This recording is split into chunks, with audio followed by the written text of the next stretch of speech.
리커창 총리가 6% 이상을 지금 중국 경제 GDP 목표로 했어요. 자기 유동성에 맞춰서 전략을 짜라 이거죠. 잘 안 오는 역사적 기회가 왔어요. 그 사람들이 정치 행위가 결국 나의 투자 행위에 영향을 미치면 안 된다는 얘기를 하는 거예요. 성균관대학교 중국대학원 안유아 교수님을 오늘 모셨습니다. 안녕하세요. 네, 안녕하세요. 네. 뭐 좋은 예능 프로그램 나갔다 오시더니 뭐 웃음이 얼굴에서 떠나질 않으시네요. 너무 행복하셨던 것 같은데. 뭐 들리는 소문으로는 녹화하느라 뭐 진을 다 뺐다고. 네. 일단 그 중국이 긴축 모드에 들어가는 거 아니냐 이런 이제 우려감이 지금 나오면서 증시가 많이 흔들렸거든요. 중국 증시도 그렇고 뭐 GDP 성장률 목표치는 6%로 제시하면서 이게 하나의 출구 전략이 아니냐 이런 의견도 좀 있고요. 네. 어떻게 지금 상황 판단을 하시나요?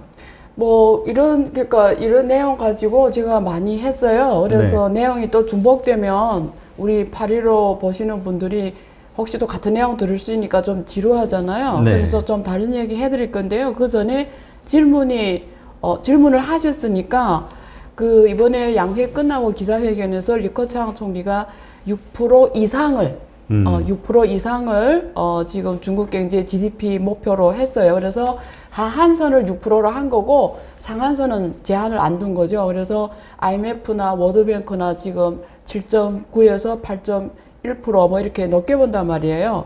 그래서 전반적으로 봤을 때는 작년이 워낙 안 좋았기 때문에 작년 대비 경제 성장률은 뭐 7%도 나올 수도 있고 8% 나올 수도 있는 것 같아요. 근데 리커창 총리가 6%로 말한 이유가 있을 것 같아요. 그래서 전반적으로 경제를 어떤 우리가 숫자적으로 이렇게 화려하게 보이는 것보다도 그동안 누적돼 있던 문제점들을 또 코로나 때문에 못했던 것들을 올해는 좀 더 정리하면서 해보겠다라는 이런 의지가 담긴 것 같고요. 더 중요하게는 그 올해 경제 목표 중에 하나가 뭐냐면 금융 리스크 예방이란 방지라는 게 있어요. 네. 그래서 금융 리스크 사전에 이런 연착륙을 위해서는 사실상 그동안 못해왔던 구조조정이라든가 혹은 이런 또 내부 문제를 해결하는 걸 또 해야 되기 때문에 그런 의미에서 6% 이상이라고 제시하지 않았을까 싶습니다. 네. 근데 또 그 다른 전문가분들 말씀을 들어보면은 6%와 6% 이게 상단을 열어놓는 건 의미가 완전히 틀리다고 그러던데요. 그건 어떤 의미죠? 그러니까 6%, 뭐 우리는 6% 정도 성장하나 보다 이건데, 6% 이상 이렇게 한다 하는 거는 뭐 7%, 8% 항상 더 많이 올라갈 수 있는 가능성도 있다. 그러니까 제가 이제 말씀드린 외국에서는 높게 보잖아요. 네. 근데 중국에서는 적어도 미니멈을 제시한 거죠. 그러니까 6% 아래는 안 된다라는 거죠. 왜 그러냐면 일자리 문제가 있잖아요. 그래서 지금 GDP가 1% 성장할 때마다 일자리가 얼마 생기냐면 우리가 그걸 취직 유발 개수라고 하거든요. 전문 용어로. 그러면 보통 1% 성장하면 150만 명에서 200만 명이에요. 그러면 150만으로 잡았을 때 6%면 900만 명이거든요. 근데 중국이 과거에 일자리 작년 같은 경우는 1,100만 명이 취직을 했단 말이에요. 그러면 1,100만 명이 하려면 6% 이상은 해야 되잖아요. 그러니까 그렇게 보시면 될 것 같아요. 네. 그러니까 뭐 블룸버그도 그렇고 뭐 한 8% 이상 가는 거 아니냐 이렇게 좋게 보는 분들. 외국계 IB들은 거의 다 높게 봐요. 네, 그리고 그렇게 뭐 보는데. 아까도 월드뱅크도 그렇고 IMF도 그렇고요. 네. 근데 이제 중국 당국에서는 좀 낮게 보는 거에는 낮게 본다기보다 이 아래는 안 된다. 일단 미니멈 마지노선. 정해놓고 그러니까 너무 또 경제가 나빠지면 안 되니까. 근데 또 너무 8, 9를 추구하기 위해서 지방 31개 성시가 를 목표를 8, 9로 제시했어요. 그러면 지방 성시에서 그 8, 9를 향하고 해서 또 모든 수단과 방법을 안 가리다 보면 그동안 못해왔던 그 지방정부 부채 정리 문제라든가 산업의 구조조정 이런 게 또 지체된단 말이에요. 그러니까 아마 그런 걸 좀 민감하게 생각했던 것 같고요. 두 번째는 그 양회 기자회견 답변에서 명확히 말해요. 자기가 왜 6%로 했다라는 걸. 이유는 한 가지입니다. 6%가 낮지 않다. 리커창이 이렇게 표현해요. 자, 우리는 6%로 성장해도 지금 100만 위안이거든요. GDP가 101조 위안. 그러면 6%라는 게 6천억 위안이잖아요. 네. 그러면 달러로 하면 1년에 1조 달러 GDP가 새로 생기는 거예요. 이거는 멕시코 GDP예요. 그러니까 스위스 GDP를 뛰어넘어서 멕시코 GDP니까 1년에 새로 만들어진 GDP가 멕시코만큼 나라 하나 생긴다는 거지. 그래서 리커창은 6%는 별로 낮지 않은 목표다. 나 두 번째 뭐라고 하냐면 내년에 또 경제를 이렇게 스무스하게 이게 이어가려면 올해는 목표를 8, 9로 했다가 내년에 그렇다고 갑자기 6으로 해버리면 시장에 주는 시그널이 굉장히 충격이라는 거죠. 이게 연속성이 없는 거지. 그래서 그런 부분도 고민을 하고. 근데 제 생각에는 이렇게 기자회견에서 이렇게 말한 이야기를 빼고도 제가 생각하는 그 뒷배경에는 올해의 많은 정책의 중심을 좀 여러 가지 문제점을 좀 정리하겠다라는 의지가 좀 담기지 않았냐, 저는 그렇게 이해를 하는 거죠. 네. 네. 아니, 또 한편에서는 이렇게 보는 분들도 있더라고요. 네. 지금 미국에서는 6.5%로 네. 지금 올렸잖아요, 상향을. 네. 네. 그러니까, 미중 이렇게 지난번에는 이제 좀 이렇게 뭔가 이렇게 더 이렇게 긍정적인 뷰를 자꾸 보이다 보니까 좀 더 쓸데없이 경계심을 일으킨 거 아니었냐, 이런 맞아요. 어떤. 괜히 미국을 건드리지 않았냐. 건드린 그래서 거 아니냐. 그 눈치를 보느라고 그래서 미국보다 좀 낮춘 거 아니냐. 좀 보기 좋게 좀 내내 그래, 내내 큰 형님하고 우리는 뭐 그런 시그널을 주려고 그런 얘기 하는 분들은 있어요. 근데 저는 거기에 대해서는 몰라요. 노 코멘트. 왜냐면 몰라요. 모르니까. 제가 어떻게 알겠어요. 그냥 사람들의 그냥 일반적인 제가 추측이니까. 뭐 시진핑이나 리커창 배에 들어갔다 온 것도 아니고 제가 알 수가 없잖아요. 예. 네. 근데 그런 이야기를 많이 들었어요. 근데 이제 이러한 아까도 말씀하셨듯이 이제 긍정적인 측면으로는 어떤 버블의 어떤 후유증 같은 거를 이번 기회에 이렇게 적당한 선의 경제 성장률 목표를 제시하면서 이제 제거하는 이제 그러한. 왜냐면 이번 목표 중에 금융 리스크 예방이라는 게 있거든요. 금융 리스크 그래서 저는 예방. 그 말을 했다라는 자체가 이 맥락을 연계해 봤을 때 그래서 그러지 않았냐. 왜냐면 금융 리스크를 정리하다 보면 경제는 성장률 높게 갈 수가 없거든요. 네. 그러면 지금 금융 리스크라고 표현하는 거기에는 어떠한 현상들이 담겨 있는 거죠? 그래서 제가 사실 이런 질문을 너무 많이 받아서 같은 말 하는 게 너무 지루하거든요. 그렇죠? 그래서 제가 마침 기회가 되니까 제가 이 기회에 보시는 분들을 위해서 중국 경제에 대해 큰 틀을 하나 만들어 줄게요. 그러면 네, 좋죠. 앞으로 어떤 뉴스 오거나 어떤 뭐 사건이 벌어져도 이 맥락에서 생각해 보면 굉장히 정리가 잘 될 거예요. 네. 그래서 지금 시진핑 지도부가 맞닥뜨린 현 중국 경제에서 가장 해결할 문제는 두 개예요. 그러니까 시진핑 지도부가 지금 맞닥뜨릴 경제 쪽 문제는 두 개예요. 하나는 중국 국내 경제가 계속 성장해야 돼요. 왜냐하면 중국은 인구가 기본 많다 보니까 일자리를 1년에 1,300만 정도 혹은 더 좋게 더 많이 계속 1년에 해결해 가면서 가야 사회가 안정이 되거든요. 추가로 만들어낸 일자리가 추가로. 대학생만 중국은 800만 명이 넘잖아요. 1년에 새로 졸업하는 대학생만. 그럼 얘네들한테 일자리를 주려면 적어도 GDP는 계속 성장해야 돼요. 그래서 시진핑 지도부는 계속 경제를 성장시켜야 되는 과제가 있고요. 두 번째는 대내외 갈등을 또 관리를 해야 돼요. 그래서 먼저 갈등 얘기를 하면 대내외 갈등이 일단은 대외 갈등을 얘기하면 이제는 이번에 지금 EU도 있고 미국도 있잖아요. 그러니까 이제는 미국한테 중국이란 나라가 과거 40년이 둘이 서로 너 좋고 나 좋고 이렇게 협력하던 과거 40년 관계가 아니라 트럼프도 그렇고 바이든도 그렇고 이제 중국을 전략적 경쟁자로 규명을 하면서 새로운 미중 관계, 새로운 중미 관계 시대가 열렸다라는 거예요.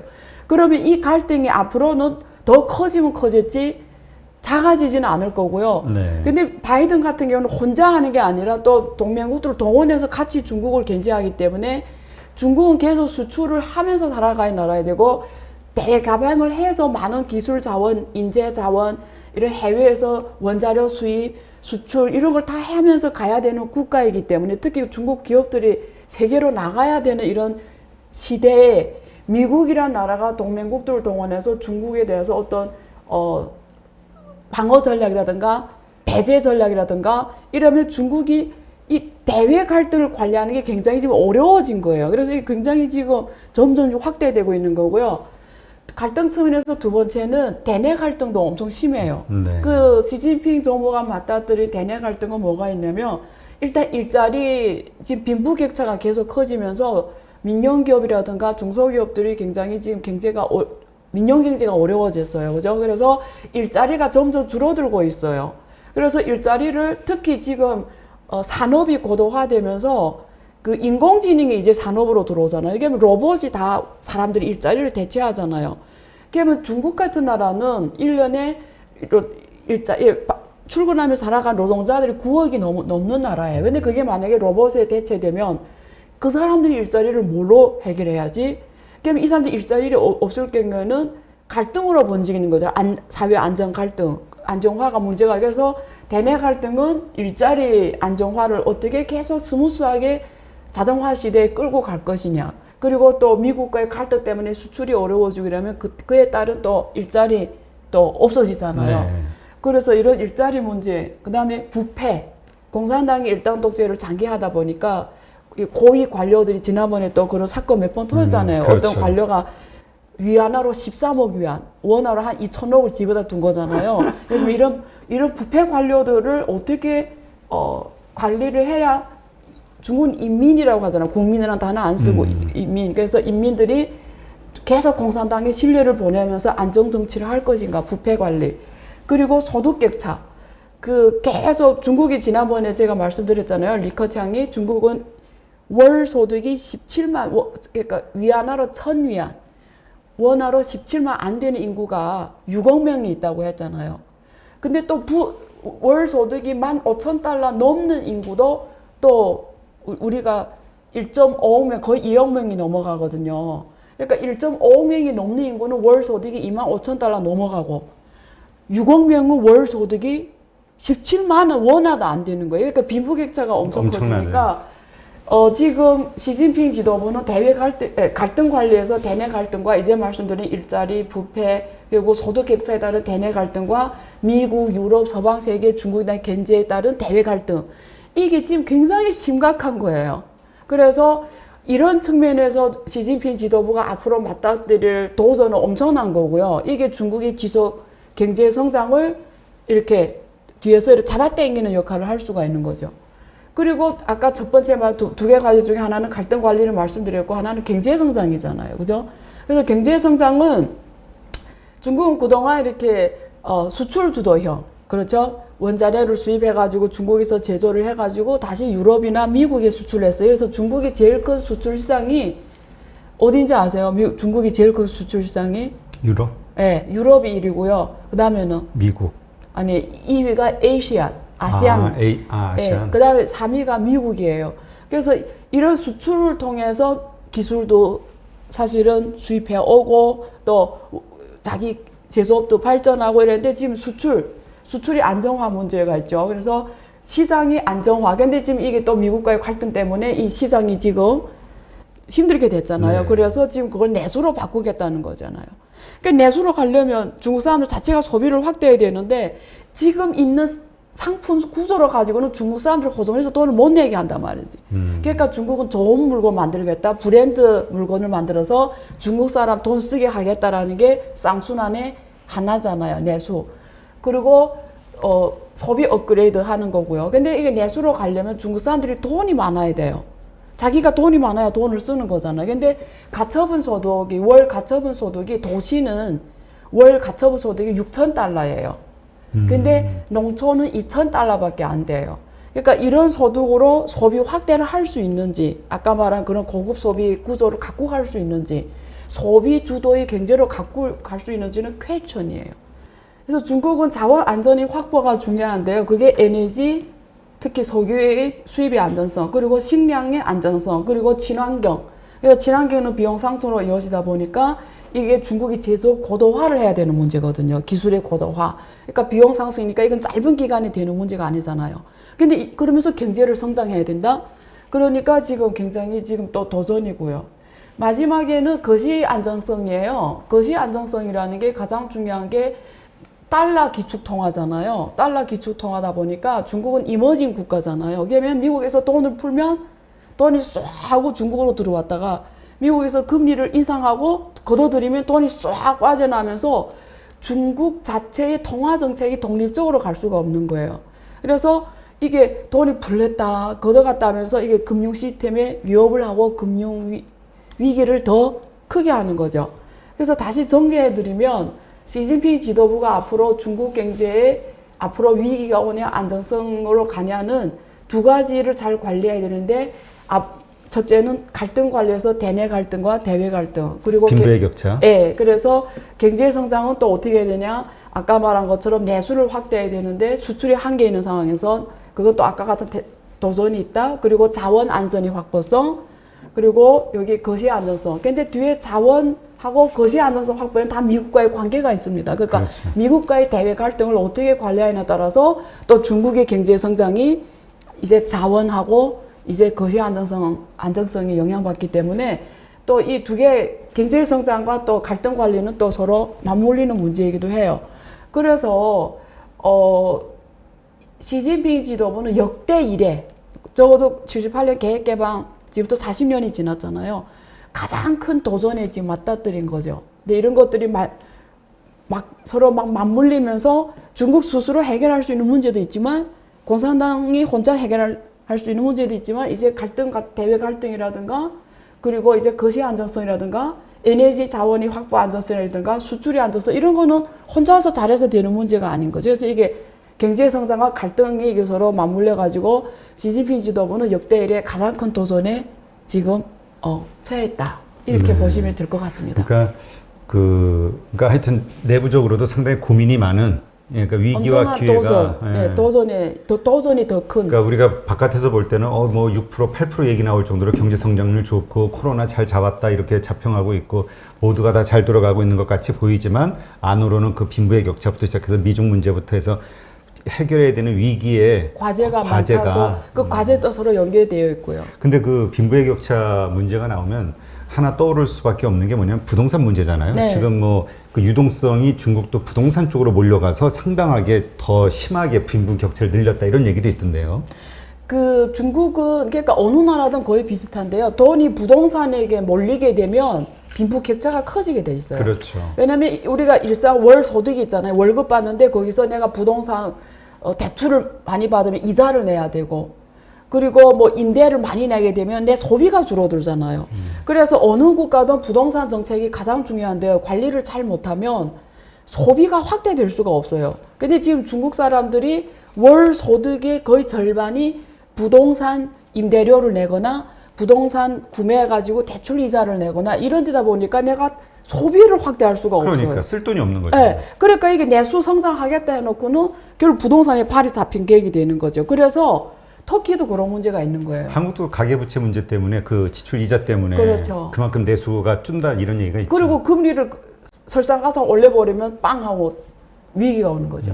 지금 터키가 그런 일이 발생한 거예요. 그리고 중국도 지금 그러한 위험에 분명히 노출돼 있고 정부에서도 이걸 인지하고 이제 해결하기 위한 금융 리스크를 좀 줄인다 이 얘기가 이것까지 다 포함된다. 그 얘기죠. 사실은 이 부동산 문제가 가장 클 수 있겠네요. 네. 금융위기는. 부동산 이야기는 끝이 없이 얘기해야 돼요. 그렇죠. 네. 알겠습니다. 자, 브라질, 러시아, 터키 지금 기준금리를 인상했죠. 네. 이게 이제 신흥국들의 어떤 뭐 유동성 문제가 불거지는 거 아니냐 이런 또 위기론이 나오고 있는 근거가 되기도 하는데 중국도 이제 뭐 긴축을 한 해 만에 이런 문제가 나오면서 이제 좀 약간 주식시장이 흔들렸었는데 지금 중국 경제에서 이럴 가능성은 좀 없다 이렇게 보시는 거죠.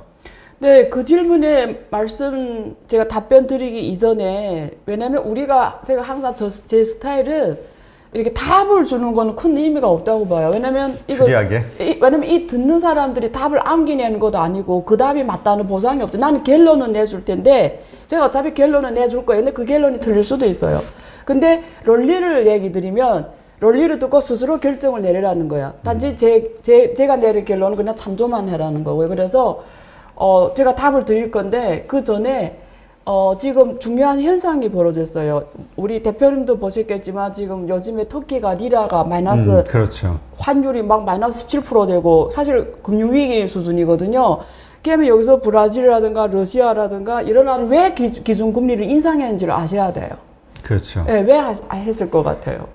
일단 미국 경제가 좋아지니까 네. 달러 캐리 트레이드니 뭐니 해서 해외에서 네. 들어왔던 투자 네. 자금들이 다 빠져나가는 현상이 벌어지니까 캐리 트레이드 금리를 높여서 투자자들을 붙잡기 위해서 외국 투자자들. 그렇죠. 그래서 우리가 여기서 잠깐 회복해 보면 IMF 때 한국이 IMF 당시 경험하셨잖아요. 그렇죠. 그죠? 그 IMF 때 보면 한국이 왜 IMF가 터졌냐면 우리가 어떤 나라가 위험하냐 안 위험하냐 우리가 체크해야 되는 변수들이 있어요. 그게 결국 환율로 나타나요.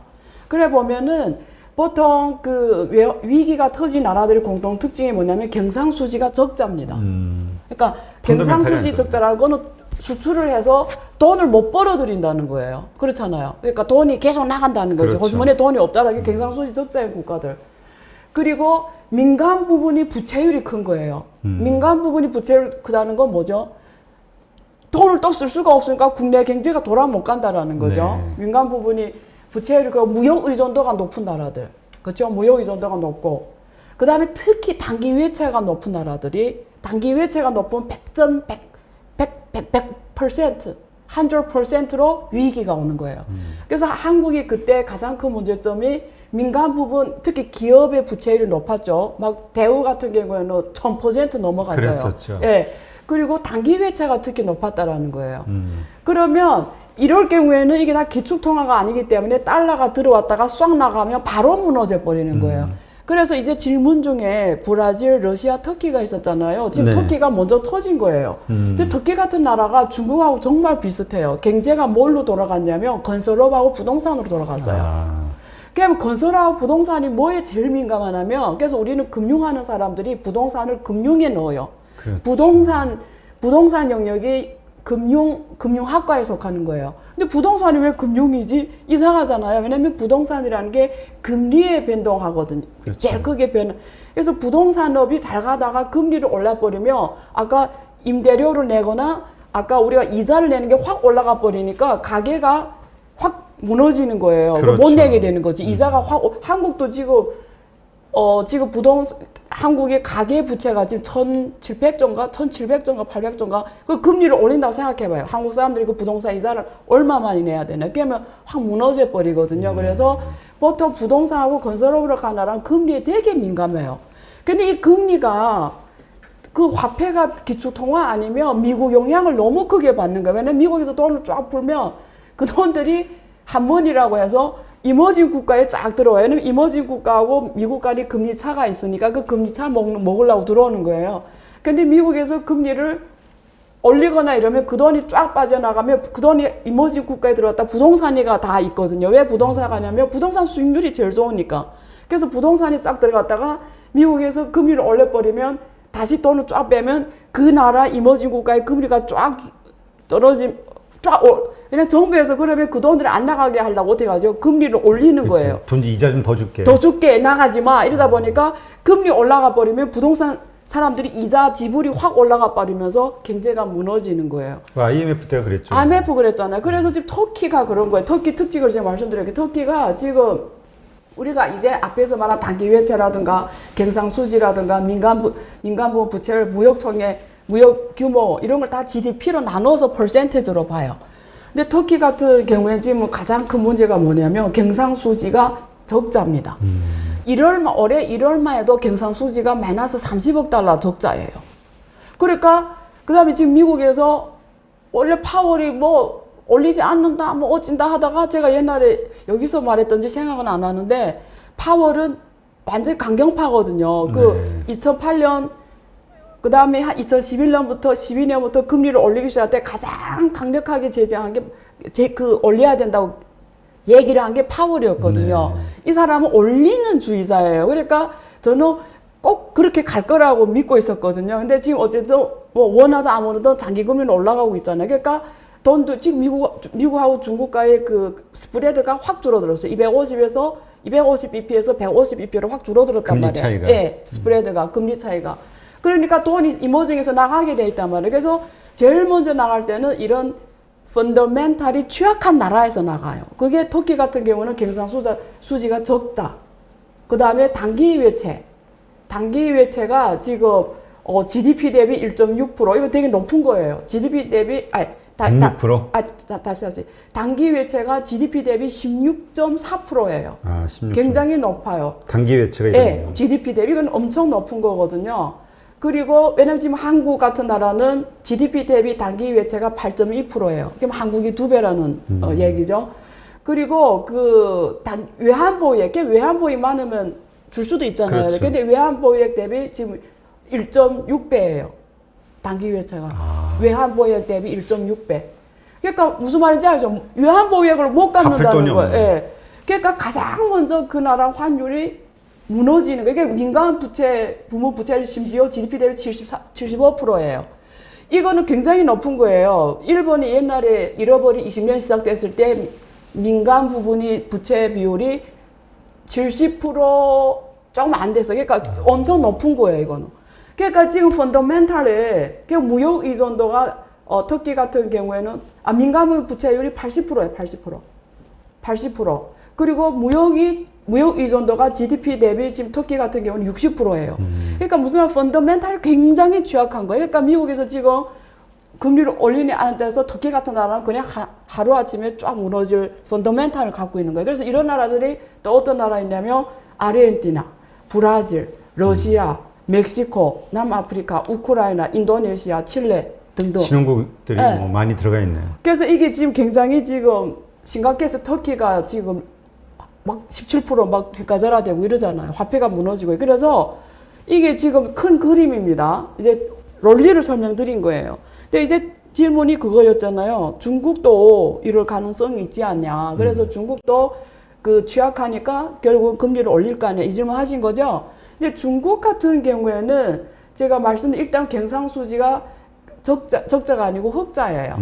예, 특히 작년에는 흑자 규모가 몇천억 달러 굉장히 높아요. 높죠. 예, 그래서 우리가 한 10년 데이터를 보면 줄어들고는 있지만 확실한 거는 경상수지가 지금 흑자라는 거. 그리고 단기 외채가 중국은 한 1조 정도 돼요. 근데 외환보유액이 3조 넘잖아요. 아까 터키 같은 경우에는 단기 외채가 외환보유 1.6배였는데 중국은 단기 외채가 외환보유액의 3분의 1밖에 안 된다라는 거예요. 그런 면이 있고요. 그 다음에 민간부분 부채율인데 중국은 민간부분 부채율이 지금 정확한 통계는 없는데요. 높게 보면 70% GDP 대비, 근데 낮게 보면 한 5, 60? 어쨌든 그런 데이터라고 보시면 되고요. 무역 의존도는 중국이 많이 이렇게 투자와 내수로 갔기 때문에 무역 의존도는 높지 않은 편입니다. 그래서 그런 면에 봤을 때 펀더멘탈에 이렇게 취약하진 않아요. 그리고 제일 중요한 게 있어요. 중국은 자본 항목을 개방을 안 했어요. 그렇죠. 그러니까 달러하고 위안화를 마음대로 대화 못 해요. 근데 우리가 만약에 내 같은 사람이 중국 경제를 안 좋게 본다면 지금 다 달러로 대환하고 그렇죠. 싶잖아요. 근데 중국 바꾸죠. 사람들이 못 대환한다는 거예요. 내가 위안화가 무너질 거 알면서도 나 못 대환하는. 그러니까 억지로 공매도를 막아놓은 거니까 이게 실제는 이게 아주 중요한 역할을 하죠. 근데 사실 몇 달 전만 해도 그때는 또 달러가 넘쳐나서 네. 그 국내인들이 외국에 네. 5만 불인가 얼마 이렇게 투자할 수 있도록 맞아요. 네, 뭐 이렇게 조치를 취한다. 그러니까 사문화돼 있었지만 네. 그거를 네. 뭐 이렇게 한도를 없앴어요. 없앴다 네. 이런 얘기가 있었잖아요. 네, 그 얘기는 네. 결국 달러가 있었는데 지금은 좀 없어진 건가요? 상황이 또 바뀐 건가요? 다시 말 질문이 뭐였죠? 그러니까 네. 몇 개월 전만 해도 네. 그 중국인들이 외국에다 이렇게 뭐 5만 불 1년에 5만 불. 제한 없이 이제 또 할 수 있게 원래 한다고 했어요. 그래서 제가 와서 얘기했잖아요. 그렇죠. 예, 그걸 올해 1월부터 이제 좀 풀겠다. 그래서 좀 완화하겠다 이런데 제가 실제 또 현지하고 알아보니까 아직까지는 말로만 아직까지 그렇게 불리하진 않다. 근데 말은 그렇게 했어요. 예, 예. 아니 그런 이야기를 했다는 것은 달러 상황이 여유가 있으니까 한 거 아닌가 이런. 왜냐면 중국에 돈이 너무 들어오니까. 그렇지, 그때는 그래서 채권 어쩔 건 투자도 내보내야 그렇고. 되니까. 근데 지금 급격하게 상황이 변해가고 있잖아요. 그 급격하게 바뀐 네. 이유가 지금 이 신흥국들의 위기 문제라고 보시는 건가요? 아니면 이제 바로 미국의 금리가 지금 원래는 올해는 뭐 거의 뭐 움직이지 않는다 이랬는데 결국 올라가고 있잖아요. 이게 굉장히 아주 중요한 문제고요. 그다음에 그렇죠. 지금 EU하고 미국, 영국, 호주 공동으로 지금 중국에 대한 공격을 시작했잖아요. 글로벌 화기 급속도로 지금 악화돼 가고 있고, 그렇죠? 그리고 이머징이 지금 벌써 터키 같은 나라들이 막 무너지고 있고, 그러니까 글로벌 금융 환경이 확 변하니까 중국 정부에서 좀 더 보자 이러는 거죠. 이게 안정이 되면은 100%또 시작을 왜냐면 했고. 위안화 환율이 절상을 하니까 이거 완화시켜야 되잖아요. 그렇죠. 네, 내보내야 네, 되니까. 네.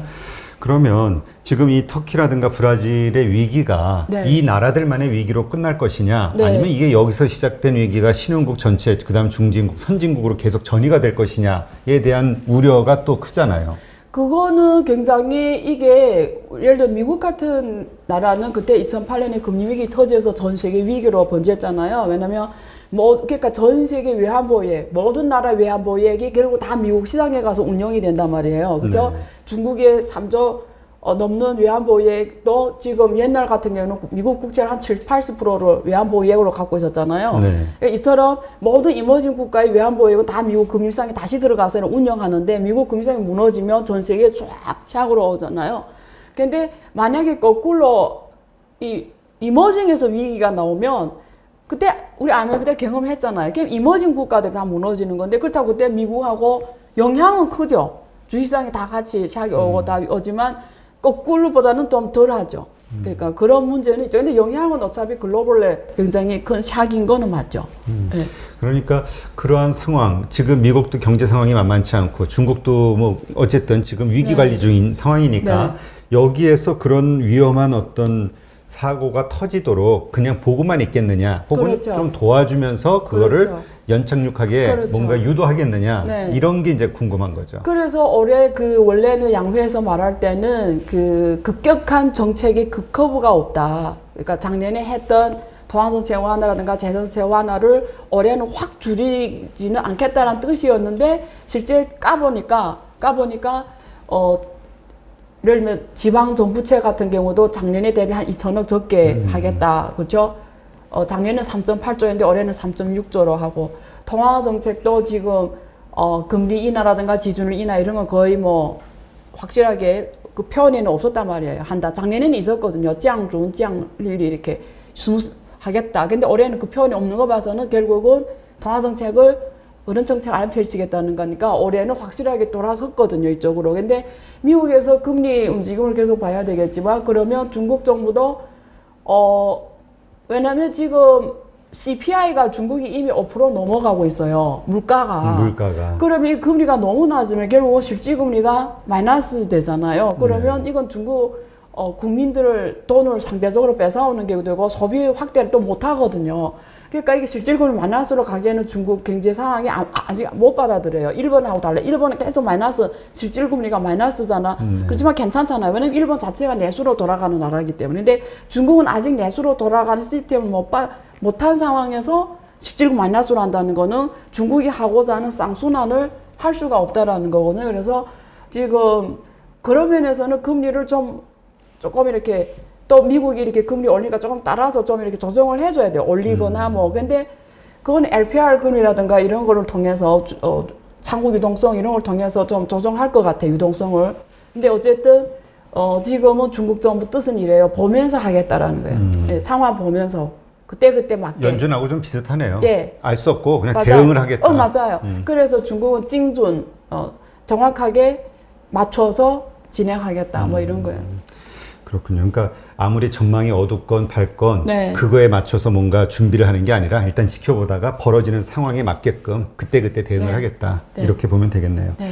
그 일단 지금 그 시장 그러니까 중국만이 아니라 그 글로벌리 그 주식 시장이 좀 흔들리는 이유 중에 하나는 지금 말씀하신 이런 부채 문제, 신흥국부터 시작해가지고 사실 우리도 가계부채가 뭐 GDP 대비 105% 뭐 이렇게 넘어갔다는 얘기가 나오니까 이것이 위기가 하나 터지면 이게 다 연계되면서 네. 어려워질 수 있잖아요. 네.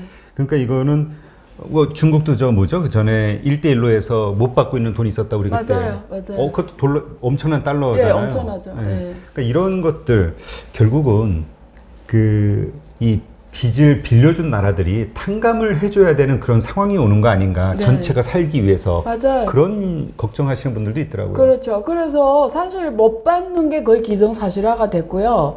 1대1로 쪽도. 그렇죠. 아프리카나 이런데. 거의 못 받는. 그래서 그 대신에 그냥 돈을 막대하게 넣었는데 못 받는 건 그러니까 보통은 다른 실물로 뭐 예를 들어 석탄이 있으면 석탄을 주고 뭐 기름이 있으면 기름을 주고 아니면 뭐 항구가 있으면 항구 우리 한 몇십 년 쓰도록 하게 해달라 뭐 이런 방법을 채택하는 거죠. 예, 근데 많은 언론이나 이런 데서는 그래서 중국이 1대1로 하는 거는 결국은 도와주는 척 하면서 결국은 식민지로 만들려고 왜 그러는 거 아니냐 자원을 이건데, 뺏기 위해서. 예, 근데 제가 실제 조사해 보니까 그게 아니고요. 상대방 국가한테 이렇게 물어보는데 어떻게 했으면 좋겠냐. 그래서 상대방 국가가 여러 가지 제안을 내고 혹시 아이디어 없으면 뭐 이런 건 어떠냐 이렇게 공동으로 협상하면서 간대요. 예.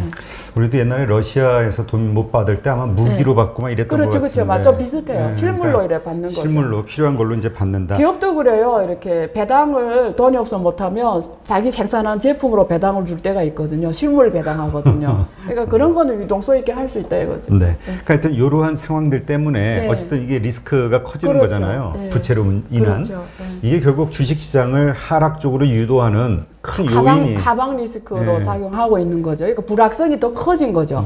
불확성이 더 크다라는 거는 금융에서는 무슨 뜻이냐면 금융에서 그 금리 있잖아요. 이제 네. 우리 지금 금리를 계속 얘기하고 있잖아요. 금리라는 게 오른다 내린다 말이 뭐냐면 불확성이 커지면 금리는 오르게 돼 있어요. 그렇죠. 그게 금리의 본질이에요.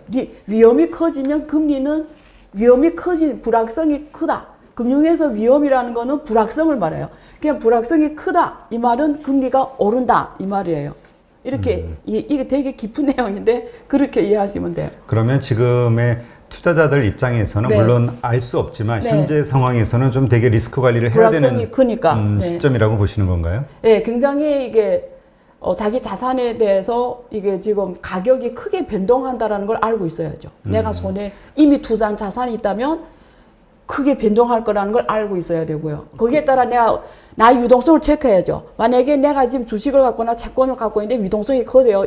엄청 이럴 수도 있잖아요. 그때 그렇죠. 내가 호주머니에 있는 유동성이 내가 지금 처한 환경을 극복할 수 있는지, 극복할 수 없다면 팔아서 확보를 해줘, 유동성을. 근데 나는 이게 아무리 떨어져도 내 호주머니 현금으로 충분히 유동성을 넘어갈 수 있으면 이게 어차피 또 상황이 정리되면 올라갈 수도 있기 때문에 그냥 갖고 가는 거고 뭐 이런 관리를 해줘야 된다는 거죠. 그럼 지금 우리가 얘기했던 이 부채 리스크, 신흥국 위기 리스크 하여튼 이런 것들은 네. 좀 일시적인 리스크로 요소로 보는 건가요? 그것도 굉장히 힘들어요, 정확하게. 왜냐면 지금 미국하고 지금 유럽하고 중국과의 관계가 제가 이제 말씀드리겠지만 굉장히 묘하게 우리 상상 이상으로 갈 수가 있기 때문에 제가 이 선에서 지금 확실하게 말씀드리는 거는 불확성이 더 커지고 있다. 네. 그건 이제 그 다음은 어떻게 할지는 각자 자기 상황에 맞춰서. 네, 자기 유동성에 맞춰서 전략을 짜라 이거죠. 네. 네, 알겠습니다.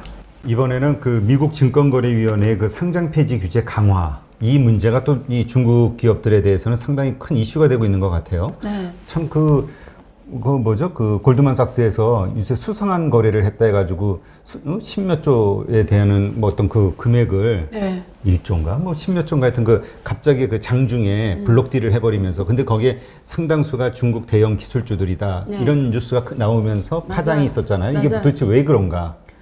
그거 한 사람 제가 개인적으로 알고 있어요. 아 그래요? 네. 100억 달러인데요.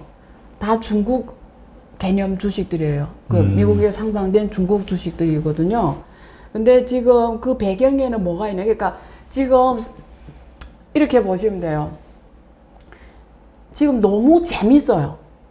그러니까 우리가 인생 사는 거하고 똑같거든요. 내가 모든 게 안정이 되고 또박또박 월급 받고 건강도 좋고 모든 게 다 이렇게 편안하면 사람이 살 맛이 없잖아요. 근데 이런 얘기 해도 되는지는 모르겠는데 사람이 그러니까 루즈해진다는 거죠.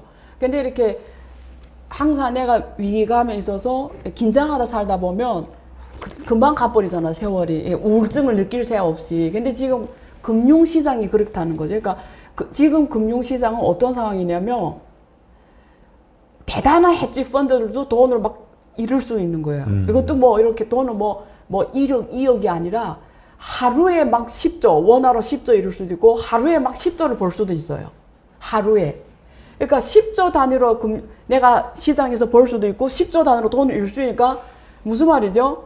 돈 있다고 안심할 수가 없는 거네요. 그렇죠. 거물도 무너지고 새끼도 클 수 있는 이런 이게 이 하이 리스크 하이 리턴이 금융시장이라는 거예요. 근데 이제 질문하신 게 그 배경에는 뭐가 있냐면 이거는 사실 바이든이 하는 게 아니고요. 트럼프 때 작년 12월 20일에 미국 트럼프 당시 정부 때 그 중국에서 그 여러 가지 이유로 미국에 상장한 주로 내부 정보 때문에 그러는데 미국에 상장한 중국 기업들이 미국의 회계 감사를 안 받아도 되는 거예요. 근데 이거는 미국이 그렇게 해준 거예요. 미국이 당시에는 그렇게 해준 거예요. 근데 지금 중국을 공격하다 보니까 이제는 받아라 이렇게 된 거야. 미국 회계 감사를 안 받으면 상장을 못하거나 이미 상장한 것도 만약에 회계 감사를 안 받거나 이러면 다 상장 폐지시켜라 이렇게 트럼프가 당시에 이게 이름이 뭐냐면 외국 기업 상장 폐지에 관련된 해외 기업 문책법이라는 거예요. 그게 작년에 나온 건데 이번에 거기에 해당된 기업들이 중국 기업이 지금 미국에 상장한 게 나스닥 그다음에 나이스 그다음에 OTC 마켓 상장한 거지 하면 다 300개 넘는 기업들이 상장했거든요. 그래서 이 기업들 다 해당이 된다고 보면 돼요.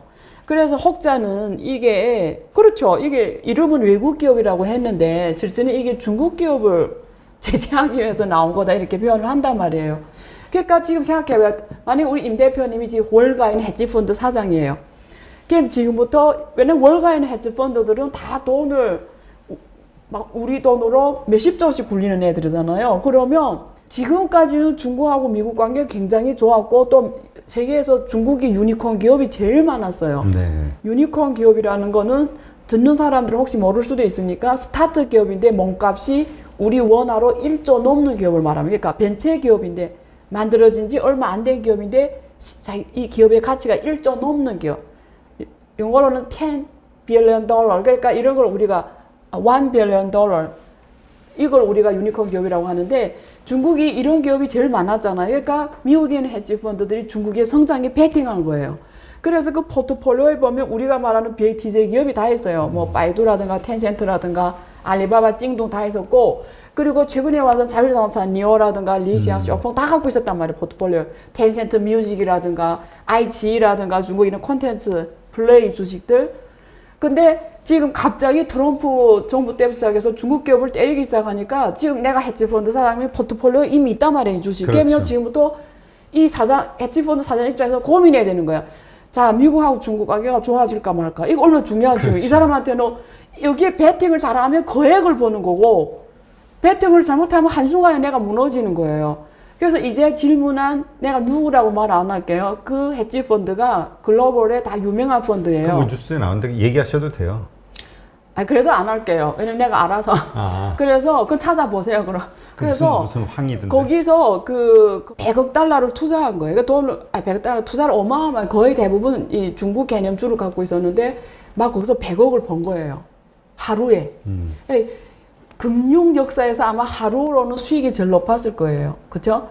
근데 이번에 최근에 지금 때렸잖아요. 네. 그래서 막 뭐 골드만삭스에서. 인권 문제도 있고 뭐 여러 중국. 가지가 주식이 대폭락하면서 6일 만에 또 그 100억 달러 다 잃어버렸어요. 우리 또 10조로. 근데 이거 이런 액수로 봐도 금융 역사에서 가장 큰 액수예요. 세계 기록을 2번 기록한 거죠.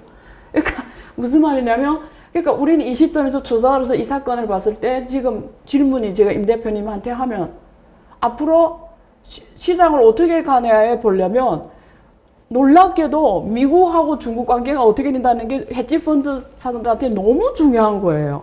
그렇지. 예를 들면 만약에 내가 지금 봤을 때 미국하고 중국 관계 나중에 좋아질 수도 있다면 지금 이렇게 바이두 같은 경우는 마이너스 50% 떨어졌어요. 마이너스 50. 그러면 만약에 우리가 좋아진다고 하면 지금 같은 경우는 굉장히 좋은 투자 기회인 거죠. 그렇죠. 베팅하는 거지. 그러니까 여기서 딱 둘이 갈리는 거지. 어떤 혹자는 아니다. 어선 다시는 좋아 안 진다. 어선 더 심해지면 심해졌지. 이러면 계속 떨어진다는 얘기고 모른다. 또 중국이 어떻게 나오고 또 바이든이 또 자꾸 대화하자고 하거든요. 실제는. 그러면 또 어떻게 하면 또 이게 지금 많이 어시면 또 다시 50으로 회복될 수 있으면 그거 내가 어마어마하게 또 수익을 낼 수 있는 기회이다. 당신은 어디다 베팅하겠냐 이거지. 그러니까 어려운 문제네. 아주 이게 지금 중요한 질문인 거죠. 그렇죠. 하긴 헤지펀드들마다 또 의견이 다 정말 다른 거예요. 구루 같은 사람들이 네. 의견이 또 다르니까 네. 헷갈리는 거라. 레이 달리오 같은 경우는 중국에다 베팅한 사람이니까. 네. 근데 또 그렇지 않은 맞아요. 또 헤지펀드 회장들도 있고 하니까. 그래서 레이 달리오 같은 사람들이 이럴 때 돈을 크게 벌 수 있는 사람 중에 한 명이에요. 만약에 중국에 베팅한 게 성공하면 누가 이길지는 몰라요, 근데. 예. 근데 어쨌든 지금 무슨 말이냐면 굉장히 잘 안 오는 역사적 기회가 왔어요. 단지 내가 어떻게 읽느냐만 남은 거지. 이 상황을 어떻게 읽고 잘 판단하느냐. 그렇지. 그게 내가 하루에 10조를 벌 수도 있고 하루에 10조를 잃을 수도 있는 거지. 하긴 그 헤지펀드들은 또 레버리지를 막 뭐 여러 배 쓰니까. 써요. 거의 다 써요. 레버리지를 안 쓰고 투자한다는 거는 특히 이런 애들은 다 쓰게 돼 있어요. 네. 근데 또 그 이제 질문한 거기서는 엄청 많이 썼죠. 지금 중국 내에서 그러니까 지금 이런 미국에서의 그 상장 폐지에 대한 그 규제 강화 네. 폐기와 관련된 이것도 이제 문제인데 네. 중국 내부에서도 보면은 중국의 그 반독점 기업들 규제 문제 이런 것도 있고 또 지금 대형 기술주들이 지금 상당히 많이 폭락해 있는 상황이잖아요. 그것도 네. 보면은 막 그 중국 내 그 펀드들 기관들이 막 매입을 경쟁적으로 하다가 가격을 올려놓고 네. 또 이게 손실 처리하느라 또 팔아버리라 이게 네. 악순환에 빠져가지고 더 많이 내려간 거 아니냐 이런 의견들도 있거든요. 근데 이러한 종합적인 판단하에 지금 물론 사람마다 다르겠지만 교수님이 보시기에는 지금이 상황이 더 오래 갈 거라고 더 악화될 거라고 보시나요? 아니면 이게 이제 뭐 악재는 다 나온 거라고 보시나요? 악재는 다 나오지는 않았고요. 일단은 그 중국 증시 어떻게 가냐를 질문하신 건가요? 예. 맞습니까? 네. 네. 중국 기업들의 미래, 주가 미래. 네. 일단은 먼저 이 미국과의 뭐 이런 관계를 빼고 중국 증시 자체의 흐름을 보면은 패턴이 있어요. 보통은 뭐 2년 갔다가 떨어지고 2년 갔다 떨어지고 하고요. 혹은 매년마다 잘 가는 주식이 달라요.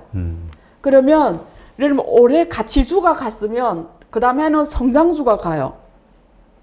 그래서 또 성장주가 그 다음에는 가치주가 가요. 거의 이렇게 왔어요. 이게 쭉 10년 데이터를 한번 그려보세요. 수익률이 어디가 잘 나냐면 거의 둘이 이렇게 교체 선수로 역할을 해요. 그럼 작년에 정말 성장주가 많이 올랐어요. 작년에 성장주가 다 25% 이상 올랐거든요. 그래서 그림을 가치주하고 성장주로 나눠 보면은 다 성장주가 훨씬 수익률이 높고요. 그러면 올해는 이런 패턴이 맞춰보면 올해는 가치주 쪽에 간다고 보면 돼요. 무슨 말이냐면 그동안 코로나 때문에 소홀히 받았던 코로나 때문에 여행도 막히고 뭐 소비도 막히고 다 막혔잖아요. 그래서 이 기업의 자체 펀더멘탈은 문제가 없는데 외비 시약이 코로나 시약이 막 오면서 거의 내가 주가가 대폭락하고 뭐 거의 파산 직전 가고 이런 상황이 온 주식들 중에서 살아남은 주식들은 앞으로 제가 벌써 주변하고 물어보면은 사람들이 지금 아마 코로나가 진짜 극복이 되면 전체가 엄청 여행 갈 것 같아요. 그래서 내 보기에는 코로나 끝나고 끝난다는 표현 맞는지는 모르겠지만 어쨌든 좋아지고 어느 정도 완화되면 내 생각 2년 비행기 티켓을 못 살 수도 있어요. 전 세계가 그냥 여행을 다 다녀가지고 그리고 사람들이 이 2년 동안 이렇게 코로나를 경험하다 보니까 인생의 제일 소중함을 다시 느낀 거지. 야, 결국은 건강이고 결국은 가족이고 결국은 내가 살아있을 때 빨리 소비를 하고 결국은 내가 살아있을 때 빨리 해외여행도 가고 결국 사람들이 이렇게 바뀐 거잖아요. 이게 살아있을 때 좋은 거 뭐 집도 좋은 데서 살고 이러니까 이게 이런 주가는 미리 반영하거든요. 그렇죠? 그다음에 그러니까 그렇죠. 올해는 제가 말씀드린 대로 펀더멘탈에 문제가 없었는데 작년 사기 때문에 떨어진 주식들.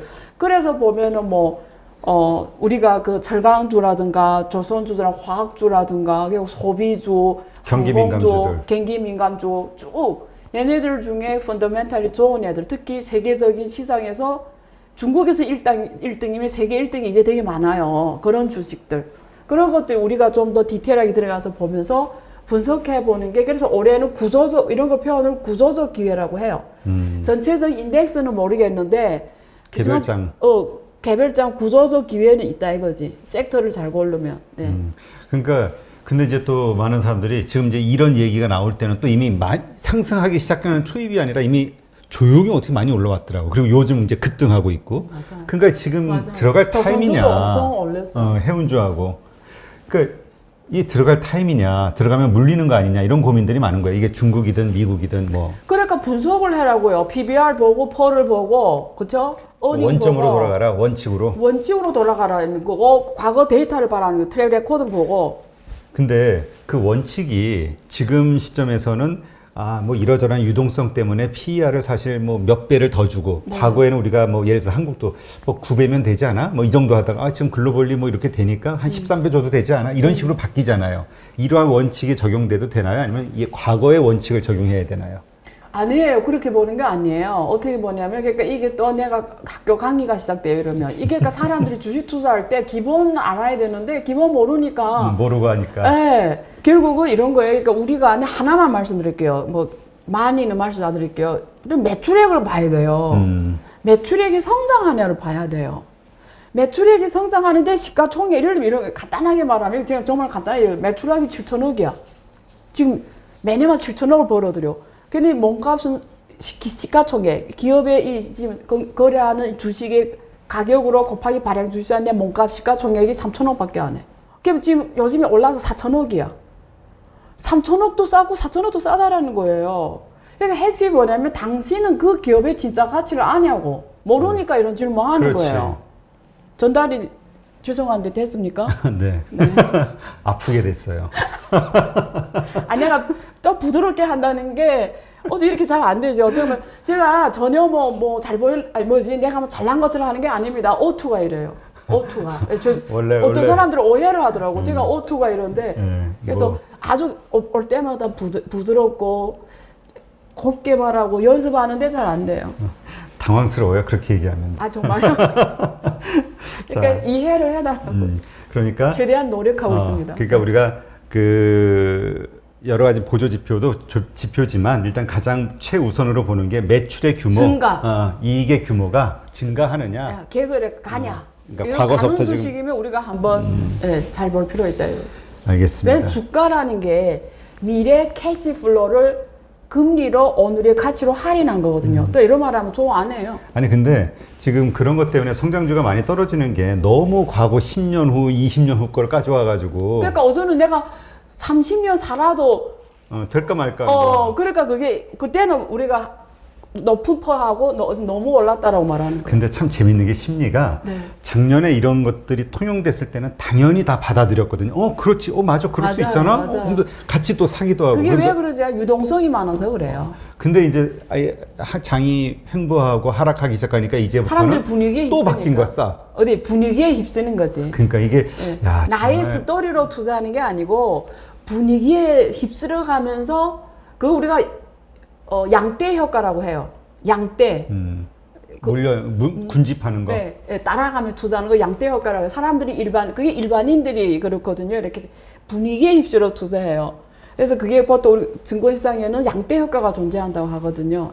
네. 하여튼 지금 이럴 때일수록 자기만의 투자 원칙을 세우고 스토리가 있어 원칙이 작년에도 있어요. 똑같고 올해도 똑같고 내년에도 똑같은 그런 네. 투자 원칙을 가지고 있어야 된다. 그러니까 왜냐면 주식 투자라는 거는 내가 돈으로 투표하는 거잖아요. 네. 우리가 대통령을 뽑는 거는 내가 가서 종이로 투표하잖아요. 돈은 어디들 비교하면 돈을 잃는 투표는 아니잖아요. 근데 주식상은 내가 돈으로 투표하는 겁니다. 근데 어떻게 남이 말 듣고 투표합니까? 하긴 뭐 미인 투표와 같다는 얘기도 있었으니까. 네. 내 눈으로 내 판단으로 투표를 해야지.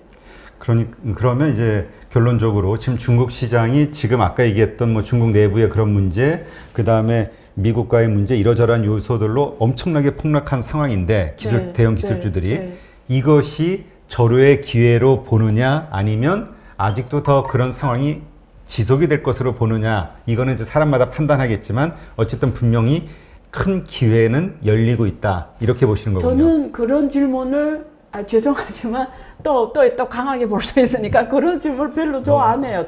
그래요? 왜냐면 확실하게 말씀드릴 수 있는 거는 기회는 항상 있어요, 주식시장에. 이건이 특별한 게 아니라? 그래서 계속 큰 기회 있냐 뭐 이런 질문 자체를 저는 들을 때 조금 당혹스럽습니다. 이것도 예쁘게 말해야 되는데 되게 당혹스럽습니다. 워낙 많이 폭락해 있으니까 이게 다시 정고점을 회복한다고 하면 또 엄청난 기회가 될 수도 있잖아요. 근데 그런 큰 기회를 잡으려면요, 굉장히 선수해야 돼요. 그렇죠.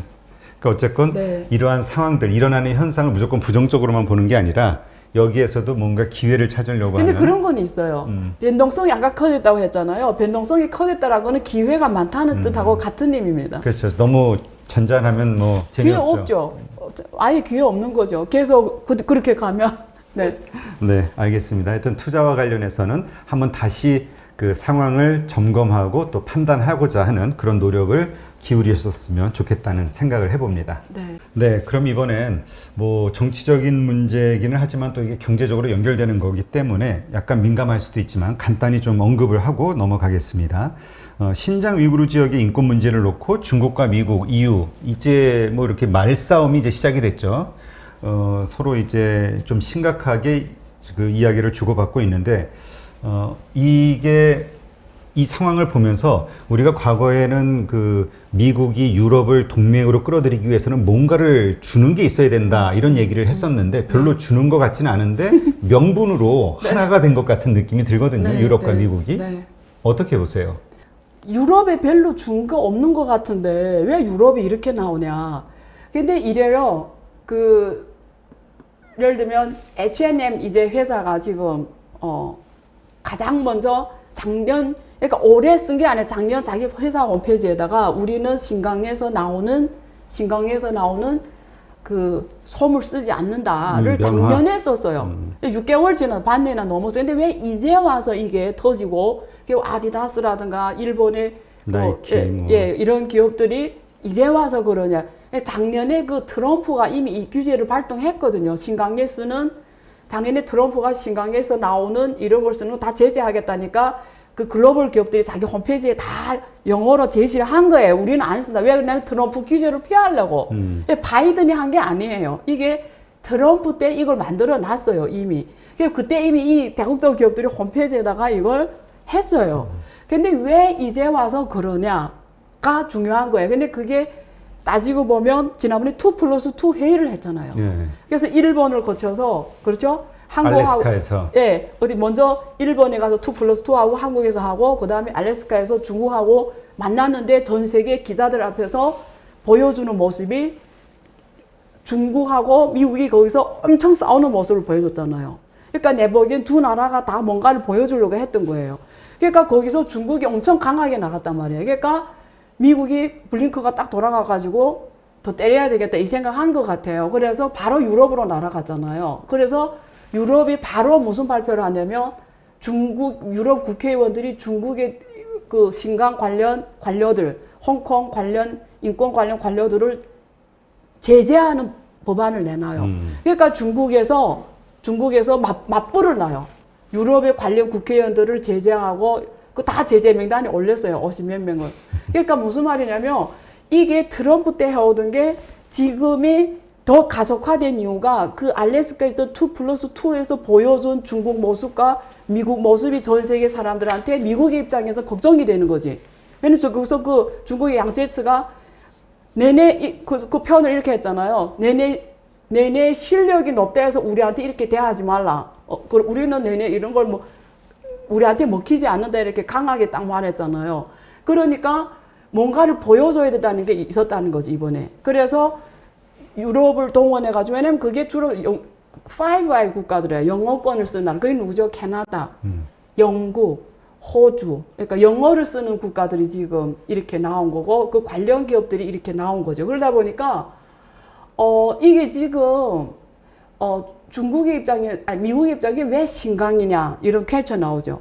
신강은 중국에서 어떤 경제적 위치를 차지하냐면 중국 전체 1년에 생산하는 솜 생산량이 500만 톤 넘어요. 그래서 전체 중국의 생산량이 80% 이상이 신강에서 나와요. 신강에서 나오고 그 글로벌 다국적 기업들이 중국에서 거기서 나오는 솜을 가지고 이렇게 써가지고 해외에다 패셔너블 수출하거든요. 뭐 티셔츠라든가 뭐 신이라든가 이런 거기서 나오는 솜을 쓴단 말이에요. 그러면 신강 경제가 주로 솜에 따라서 돌아가는 경제예요. 그러니까 이게 솜이 무너지면 신강 경제가 무너져요. 그럼 예를 들면 신강 경제가 무너지면 신강 사람들이 지금 다 어려움에 처할 거 아니에요. 지금 그렇지. 만약에 H&M이라든가 그 다국적 기업이 나이키라든가 아디다스가 지금 신강에는 솜을 안 쓴다면 신강이 먹고 사는 게 솜 산업인데 다 무너지는 거예요, 신강이. 그럼 제가 질문이 있어요. 만약에 정말 H&M이라든가 나이스라든가 이런 애들이 인권을 그렇게 중요시하고 인류의 행복과 인류의 이런 거를 그렇게 중요시하면 왜 이 신강에 있는 사람들을 거지로 만드냐 이거예요. 지금 그 사람들이 평생 먹고 사는 게 솜을 가서 채굴해가지고 솜 산업에 이래 종사하며 평생을 먹고 살아왔는데 걔네들이 이렇게 나오면 신강 솜 산업이 무너지잖아요. 그 사람들이 그 솜을 채굴해서 월 얼마 버냐면 우리 위안화로 10,000위안을 벌어요. 10,000위안이면 중국에서 높은 소득이에요. 월 10,000위안이면 원화로 150만 정도예요. 그래서 신강 사람들이 그 솜 산업이 그게 중국 시장의 83% 하기 때문에 거기서 솜 채굴하거나 그리고 이렇게 솜 관련 산업이 종사해서 월 10,000원 버는데 지금 이렇게 때려버리면 갑자기 월 150만 원 원화로 들어오다가 소득이 없어지면 고지로 되잖아요. 그럼 제가 질문이 그 글로벌 기업들이 정말 인류의 사랑을 갖고 이 행동을 하냐고. 두 번째는 왜 그럼 신강이니까 보면 미국의 입장에서는 신강이 무너지면 중국이 전체 복장 산업이 무너지는 거예요. 방직 산업이 무너지는 거예요. 방직 산업이 무너지면 중국의 일자리가 직접적인 일자리는 8천만 명이고요. 막 연대 산업이 있잖아요. 수출까지 의외로 합하면 많네요. 예, 수출까지 하면 1.7억 명이 연관되는 자리예요. 그러니까 일타쌍피라고 하죠. 신강이 무너지면 일타쌍피가 경제가 일자리가 관련 산업까지 하면 1.7억 명이 없어지고 신강 경제가 무너지면 신강이 빈부격차가 확 커지면 신강이 안정성이 사회 안정성이 무너지면 어떻게 하죠? 그러면 중국이 분열이 생기겠죠. 그러면 미국의 입장에서는 신강을 분열시키기가 너무 좋은 거죠. 분열시키는 옛날에 구소련을 때릴 때도 분열시키는 방법을 썼거든요. 그러면 미국의 입장에서는 분열시키려고 하는 게 있고 신강 경제를 죽여야 그게 제일 빨리 이루어진다는 거고 중국의 입장에서는 나라 전체 입장에 봐서는 일자리가 없어지니까 또 사회 안정성과 연결되고 그런 문제가 있고 세 번째는 저는 이런 생각을 해봤어요. 중국하고 미국이 수교한 게 78년도잖아요. 그렇죠? 78년도에 중국이 오늘 북한처럼 극한의 사회주의 경제였어요. 그때는 중국 사람들이 지금처럼 자유롭지가 않았어요. 지금은 제가 빨간색 옷 입으면 빨간색 옷 입고 지금 파란색 옷이 파란색 입고 싶고 제가 맘대로 입잖아요. 78년 그때는 딱 국가에서 정해준 옷과 국가에서 주는 밥과 국가에서 하는 대로만 했어요.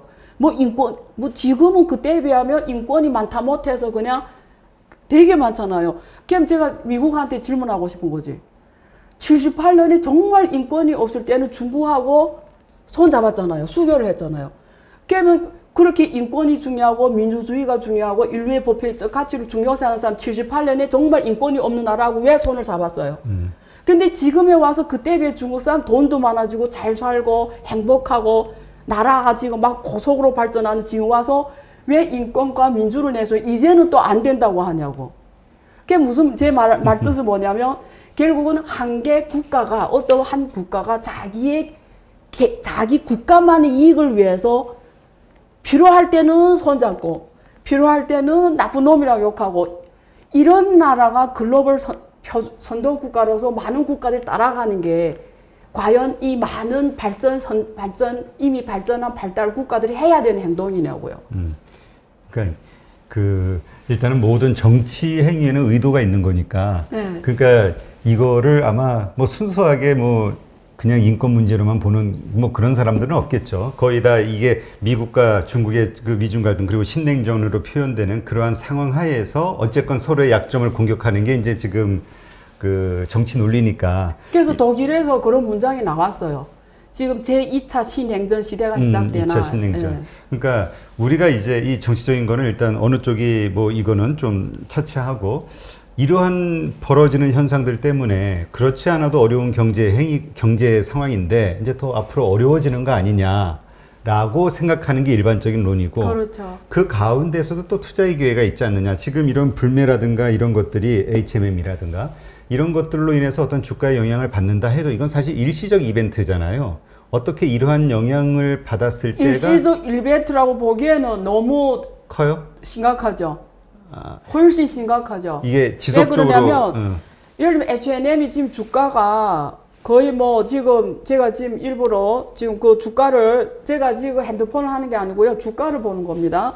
저는 이렇게 신경 써야 돼요. 이게 사람들이 오해를 하니까 지금 주가가 거의 한 달 만에 8% 넘게 떨어졌거든요.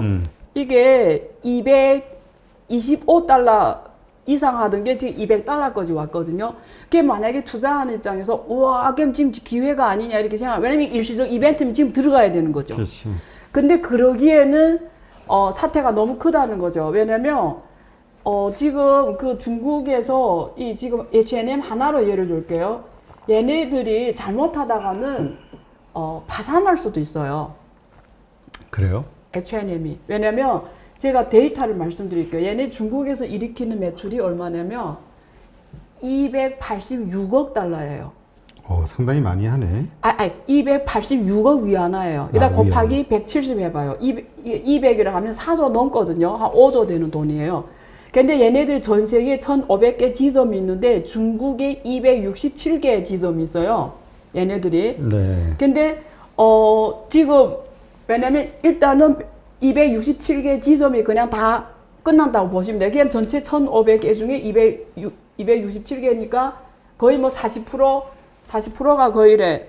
40% 아니다. 한 30%? 30% 좀 안 되네요. 없어진다고 보면 돼요. 매출이. 그리고 더 중요한 건 주가가 대폭락 하잖아요. 그러면 이게 짧은 시간에 끝나면 말씀하신 대로 이벤트면 괜찮은데 길게 가잖아요. 그럼 주가가 어디까지 떨어질 줄을 몰라요. 그럼 이게 문제는 얘네들이 갖고 온 이 세계 시장에 주는 시그널이 너무 나쁘단 말이에요, 지금. 왜냐면 이게 따라서 하는 다국적 기업들이 너무 많으니까 세상에 대한 중국 이미지를 극한으로 만들어 버린 거예요. 왜냐면 대부분이 일부분 사람들은 중국의 현실을 모르잖아요. 왜냐면 얘네들이 어떤 기업이 나와가지고 그게 정말 진실인 것처럼 하고 이런 행위를 한 거잖아요. 근데 실제는 세계상에 많은 사람들은 중국을 모르기 때문에 그게 진실이라고 믿을 거 아니에요. 그럼 거기에 따라서 다른 주식들이 다 같이 엄청난 그게 중국의 지금 ICT, TMT 기업들이 아까 미국에 상장 300 몇 개 된 중국 지역 다 주가가 마이너스 5%, 마이너스 50% 하락한 거잖아요. 그러면 중국의 입장에서는 이러한 기업들에 대해서 이게 짧은 시간에 끝나는 문제가 아니에요. 이게 세계에 주는 나쁜 광고 효과가 이처럼 클 수가 없는 거지. 중국 이미지가 그동안 쌓아왔던 걸 한순간에 무너뜨린 거죠. 네. 그러니까 지금 아까 얘기했던 그 헤지펀드들이 하루아침에 망하기도 하고 돈을 벌기도 하는 게 이런 어떤 리스크 요인 때문에 네. 예, 그런 요소가 있겠죠. 그래서 재밌는 게 뭐냐면 그 중국에 들어간 그 500대 다국적 기업들이 뭐 아까 나이키라든가 아디다스 이런 그 광고 모델들 있잖아요. 그게 대부분 대만 배우라든가 홍콩 배우라든가 뭐 이런 애들 썼는데 다 이번에 선포를 했어요. 대만 배우들도 이제 내내 그 광고 모델을 안 한다고. 왜냐면 걔네 광고 모델을 계속 했다가는 중국 그 큰 시장을 잃으니까 그렇지. 대만 배우나 이런 유명한 배우들이 다 선언했어. 이제 내내 광고 모델을 한다. 우리는 중국을 공격하는 이런 대기업의 모델을 안 해준다고 다 선언했어. 그래서 내 생각에는 이게 다른 나라도 영향 줄 것 같아요. 왜냐면 다른 나라 배우들이 또 이 다국적 기업에 다른 나라에서 모델이 됐을 거 아니에요. 이러면 H&M에 뭐 미국 광고 모델이 있을 거 아니에요. 뭐 일본 광고. 얘네도 아마 이 모델들이 중국 시장에서 다 엄청난 타격 받을 수 있다는. 연예인들한테 타격 엄청 클 수가 있다는. 요새는 뭐 마음에 안 들면은 그 SNS 쫓아가가지고 다 댓글 테러들을 하니까. 뭐 그거 문제가 아니고 그 사람들이 이래 대변인 역할을 했던 배우들이 중국 시장에서 앞으로 엄청난 타격이 예상이 되죠. 하여튼 이런 것들 때문에 지금 말씀하신 그런 여러 가지 그 관련된 기업들의 주가도 변동성이 아주 커질 수밖에 없다. 네. 그리고 뭐 교수님 생각으로는 네. 그 상당한 손실과 함께 네. 그 타격이 클 수도 있다. 네. 이것이 오래 갈 수 있는 문제. 그러니까 이거는 결국 그 얘기는 중국 사람들의 입장에서는 지금 상당히 이 기업들의 반감을 크게 갖고 있다라는 얘기잖아요. 네. 예, 그렇기 때문에 오래 갈 거라고 보시는 거고. 네. 그러니까 지금 우리가 좀 내려갔다고 해서 이런 데 관심을 가졌다가는 더 큰 낭패를 볼 수 있다. 네. 예, 이렇게 이해를 하겠습니다.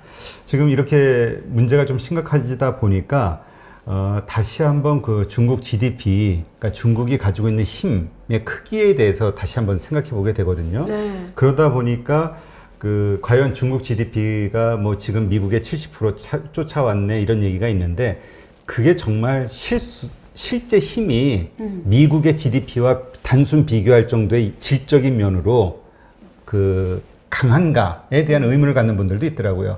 그러니까 이 얘기는 결국 중국 GDP의 상당수가 외국 기업들로 차지하고 있고, 그러니까 결국은 그 기업의 부와 그 해당 국가의 부로 이어지지 결국 여기서는 인건비만 가져가는 거 아니냐. 네. 예, 이런 이야기들. 그렇죠. 글로벌 밸류체인에서 중국은 생산공장 역할을 했고요. 주로 그 인건비를 벌다 보니까 부가가치가 중국에 남는 거는 많지 않았다는 거죠. 근데 어쨌든 그런 다국적 기업들이 중국에 들어가서 주로 수출 가공형 무역을 한 거잖아요. 거기서 생산해가 다시 수출했죠. 아까 말한 아디다스도 그렇고, 아까 말하는 그 H&M도 그렇고, 이런 애들은 사실상 중국에서 가장 큰 이 복장 산업에 종사하다 보니까 일자리를 가장 아까 말한 그 저부가치 일자리를 가장 많이 만들어내는 애들이었다는 거죠. 그렇죠. 그래서 이런 측에서 질문이 그거잖아요. 이게 얘네들이 만약에 다 나갔을 때 그치. 중국 GDP에 주는 타격이 어느 만큼 크냐 그건데, 그래서 제가 데이터를 찾아왔습니다. 또 보고할게요, 핸드폰으로. 네. 그래서 제가 지금 데이터를 드릴게요. 지금 중국에 있는 외자 기업 수가 이거는 홍콩, 마카오, 대만을 포함한 겁니다.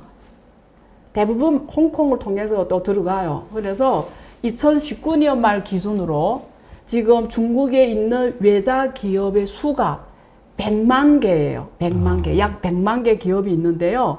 얘네들이 중국의 공업 부가가치, 그거잖아요. 이게 중요하죠. 공업 부가가치에서 차지하는 비중이 20%예요. 그러니까 20%니까 4분의 1을 4분의 1이 안 된다. 5분의 1. 5분의 1 차지하고 5분의 4는 중국 자체가 만들어낸다고 보시면 되고요. 그러니까 5분의 1 공헌하죠. 공업에 만들어지는 그 GDP 속에서 5분의 1을 차지한다. 그럼 세금을 납부하는 공헌도가 얼마냐? 역시 5분의 1이에요. 세금. 중국 세금의 1년의 세금이라는 게 예산이 쓰이잖아요. 그 세금의 5분의 1을 외자가 지금 공헌하고 있다. 그리고 중국 기업들이 대부분 지금 주로 장강 삼각주하고 주광 삼각주에 있어요. 그래서 거기가 지금 광동성 있잖아요. 광주 이런 데 지금 많이 있는데 2019년 기준으로 중국 총 수출입 무역 총액에서 중국이 1년에 수출입 합한 무역 규모가 얼마냐면 위안화로 31.54, 이거 6을 나누면 달러 나옵니다. 5조 달러라고 보시면 돼요. 간단하게. 1년에 수출입 무역을 합하면 규모가 5조 달러예요. 네. 1년에 수출입. 이게 지금 중요한 거죠. 5조 달러를 하는데 여기서 외국 기업이 차지하는 비중이 얼마냐면 외국 기업이 이 5조 달러에 차지하는 비중이 약 40%. 여기는 좀 크네요. 그래서 중국이 아까 말하는 수출에서는 얘네들이 40%를 차지하는 거예요. 그래서 만약에 정말 이제 H&M 같은 사건이 커진다 이러면 얘네들이 다 나간다 예를 들면 이러면 수출이 40%가 없어지는 거죠. 전체 GDP는 20%지만 네. 수출에서는 40%를 차지한다. 근데 수출이 중국 경제에 대한 공헌도가 매년마다 달라요. 어떤 해는 마이너스 한 적이니까 오히려 마이너스고 어떤 때는 10%, 작년에 높아요. 작년에는 10% 이렇게 가요. 그럼 우리가 10%를 했을 때 그 중에 40%가 없어지니까 뭐 얼마 되죠? 10%에서 40%인가 0.4%? 그렇죠. 그러니까 한계가 있어요. 한계. 4%. 예, 4%. 그러니까 요게 지금 영향이에요. 근데 이건 경제적으로 봤을 때 영향이고요. GDP 한 4%, 그렇죠? 네. 근데 GDP 4%이지만 문제는 내 말랑 앞에서 내가 장구하게 설명했는데 그게 더 중요하다니까요. 이런 실경제 타격보다도 이제는 특히 한국 같은 나라들 그리고 한국 같은 많은 이렇게 중국의 실상을 잘 모르는데 이런 문제가 부각되면은 기업들의 입장에서는 투자를 안 하게 돼 있어요. 그렇죠. 불확성이 크고요. 커져지니까. 또 잘 모르기 때문에 더 공포심을 느끼고요. 그렇죠. 들어가다 잘못될까봐. 네. 그리고 이러니까 중국에 대한 잘못된 판단이 중국이 많은 투자 활동을 제약한다는 거예요. 그 여행 갈 것도 안 가고, 투자할 것도 안 하고, 합작할 것도 안 하고. 근데 이 영향이 더 크다는 거지, 내 말이. 중국이 받는 데미지가 네. 상당히 크다. 소프트 파워에 대한 충격이 엄청 크다라는 거죠. 하긴 뭐 이미지 우리 뭐 소프트 파워 그거. 한국만 해도 뭐 국가 이미지를 높이기 위해서 쓰는 홍보비가 상당한 그게 금액이 정말 들어가는데. 중요해요. 그래서 미국이 노리는 게 또 이거예요. 근데 질문이 아까 그거잖아요. 유럽에 뭐 별로 주는 게 없는데 왜 그러냐? 근데 유럽은 딱 그렇게 보면 안 돼요. 지금 독일하고 프랑스나 이태리는 지금 보세요. 무슨 지금 아직 명확하지가 않아요. 입장이. 네, 그래서 지금 유럽 그 투자 협정을 체결했잖아요. 작년 말에 12월 말일에 30일인가 31일. 그래서 그게 지금 유럽 국회를 넘어야 되거든요. 근데 이제 이 사건이 계속 커지면 그 투자 협정이 만약에 국회를 안 넘을 확률 높아요. 만약에 지금 국회의원으로 투표하라면 지금 못 넘겠죠. 국회를. 그럼 어떻게 되죠? 중국이 제일 중요한 게 그 투자 협정이거든요. 그러니까 그런 것들은 타격이 지금 상황에서는 엄청 데미지가 크다라는 거죠. 네.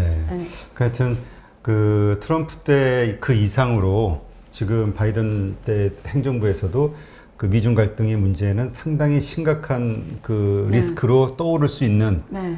뭐 이미 그렇게 돼가고 있다. 네. 그 신냉전으로 표현을 될 정도로 이제 뭐 감정 싸움이 시작되면 좀 갈수록 더 심해질 거니까. 그래서 저는 이런 이야기를 꼭 들고 싶어요. 내가 투자하는 사람이잖아요. 난 경제를 읽어야 되는 사람이잖아요. 그러면 이렇게 어떤 일이 벌어졌을 때 언론에 나온 얘기나 혹은 뭐 이렇게 많은 전문가들이 하는 얘기나 이런 것들을 내가 머리를 한 번 더 돌려서 봐야 돼요. 왜냐면 현실이 아닐 수가 있어요. 그러니까 많은 부분이 오해일 수가 있는 거예요. 그걸 그러니까. 당연시 받아들이면 나는 머리만 달고 있는 사람이 되는 거예요. 그러니까 네. 어떤 결론을 내릴 때에는 그러면 그거에 기회를 대한, 놓치는 거죠. 근거를 충분히 알아보고 합리적으로 내가 본 것만 판단을 해라. 믿으라는 거죠. 내가 본 것만. 내가 본 거에 대해서만. 네. 알겠습니다. 하여튼 이 정치인은 그 글로벌 정치나 국내 정치나 이게 이 사실은 이게 정치라는 표현을 쓰는 건 좀 아닌 것 같아요. 왜냐면 내가 하고 싶은 게 그 얘기가 아니고 그 사람들의 행위는 정치 행위 맞아요. 근데 나는 투자를 해야 되는 사람이잖아요. 근데 그 사람들이 정치 행위가 결국 나의 투자 행위에 영향을 미치면 안 된다라는 얘기를 하는 거예요. 그러니까 나를 헷갈리게 하면 안 된다라는 거예요. 제 근데 요점은. 그런데 이제 네. 일반적으로는 경제는 정치 하위 구조로 들어가니까 그러니까 내 말이 그거죠. 그래서 정치를 떠날 수가 없는 그렇죠. 거예요. 정치 전체적인 정치 판단 하에 그다음에 경제 이게 그 들어가니까. 정치를 똑똑히 판단해라 이거죠. 그래서 알겠습니다. 이거면 이거고 저거면 안 된다라는 거죠. 내 생각이 있어라는 거죠. 알겠습니다. 그러니까 일단 뭐 이거 뭐 미중 문제만이 아니라 지금 이 뭐 신장 위구르 이 문제만이 아니라 사실 어떤 우리가 판단을 할 때는 그 팩트에 기반한 그런 판단을 하는 게 필요하다라는 생각을 다시 해보고 네 하여튼 어려워. 하여튼 또 이 미중 갈등이 심각해지면서 하여튼 우리 투자자들에게도 하여튼 쉽지 않은 고민을 해야 되는 시간들이 다가오는 게 아닌가 그래서 생각이 듭니다. 뭐 이런 얘기 들으면 적절한지 모르겠는데 확실한 거는 세계 역사가 한번 다시 쓰는 시작점에 왔다는 거는 맞아요.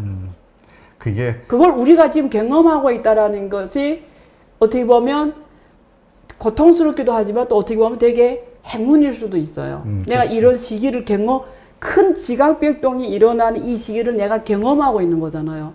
우리가 과거 40년 걸어온 역사하고 다른 역사를 경험하고 있는 거잖아요. 이거를 잘 판단하고 여기에서 어떤 기회를 잡은 사람들에게는 아주 또 새롭게 부위 변화가 오는 거고요. 네. 그런 기회가 될 것이고 네. 이것을 잘못 판단하거나 아니면 여기에 휩쓸려서 어려워지는 분들은 정말 생각하기도 싫은 그런 상황이 되겠죠. 네, 하여튼 오늘 긴 시간이었습니다. 네, 이제까지 좋은 인사이트를 함께 해주신 안유아 교수님께 감사드립니다. 네, 수고하셨습니다. 감사합니다.